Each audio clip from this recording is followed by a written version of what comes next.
పాపన్న గౌడ్ వెళ్తున్నాడు అందరూ సార్ సురేందర్ భాయ్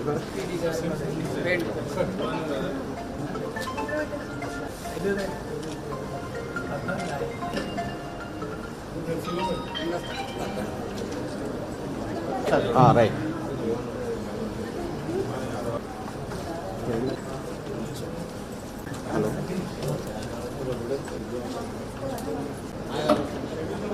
మా జిల్లా అధికారులందరికీ మరి ముఖ్యంగా ఈ గౌడ కుల సంఘాలకి వచ్చిన పెద్దలకి మరి కుల సంఘ ప్రతినిధులకు అందరికి కూడా స్వాగతం పలుకుతూ మరి ఈ కార్యక్రమాన్ని ఉద్దేశించి రామస్వామి గారిని తన చిన్న సందేశాన్ని ఇవ్వాల్సిందిగా కోరుచున్నాం.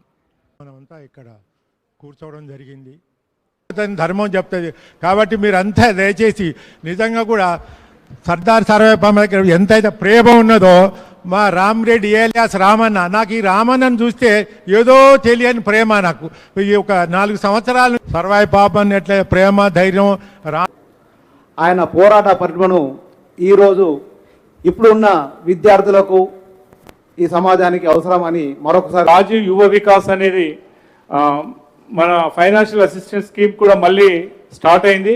సో దయచేసి ఎవరైనా మన వాళ్ళు అంటే నాట్ ఓన్లీ గౌడ్స్ అన్ని కులాల వాళ్ళు ఫైనాన్షియల్ అసిస్టెన్స్ కోసము నిరుద్యోగ యువత కానీ ఇంకా యువత వేరే ఎవరైనా సరే మీరందరూ కూడా ఆన్లైన్లో అప్లై చేసుకోవచ్చు. ఒకవేళ ఆన్లైన్లో అప్లై చేసుకోవడం కష్టమైతే మీరు ఆ దరఖాస్తు ఫారాలు మీకు అక్కడ అందుబాటులో ఉంటాయి కన్సర్న్ ఎంపీడీఓ దగ్గర అలాగే డీసీఓ దగ్గర.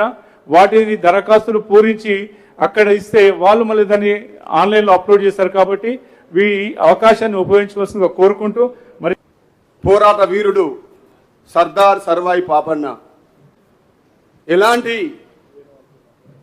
మీడియా ఇప్పుడున్నటువంటి సోషల్ మీడియా కావచ్చు, ఎలక్ట్రానిక్ మీడియా కావచ్చు, ప్రింట్ మీడియా కావచ్చు, అలాంటి ఏవి లేని రోజుల్లోనే ఒక బహుజన వీరుడి సత్తా ఏంటో సాధించినటువంటి గొప్ప పోరాట యోధుడు. చెప్పినట్టు ఏప్రిల్ మాసంలో మరి ఎంతోమంది త్యాగదనులను మనము స్మరించుకునే మాసంగా ఉంది. కాబట్టి మనందరం కూడా ఈ యొక్క కార్యక్రమాల్లో స్వచ్ఛందంగా సంతోషంగా ఉత్సాహంగా పాల్గొవాలి.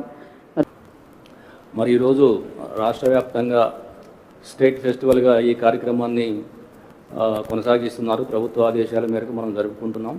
మరి ఇలాంటి సర్దార్ సర్వాయి పాపన్న గౌడ్ గారు మన ఉమ్మడి జిల్లాకి చెందిన వ్యక్తి కావడం మనందరికీ కూడా గర్వకారణం. మరి ఎప్పుడో 300 సంవత్సరాలు పైగా కిందటనే వారు జరిపినటువంటి ఒక తిరుగుబాటు ఆనాటి వ్యవస్థ మీద, ఆర్థిక పరిస్థితులు, సామాజిక పరిస్థితులు, ఆనాటి పాలకులు ప్రజల పట్ల అనుసరిస్తున్నటువంటి విధానాలకి వ్యతిరేకంగా ఆయన పోరాట స్ఫూర్తిని మనం ఈ రోజుకి గుర్తుంచుకుంటున్నామంటే ఆయన ఆ రోజు జరిపిన ఒక ప్రభావవంతమైనటువంటి పోరాటాన్ని మనకు తార్కాణం.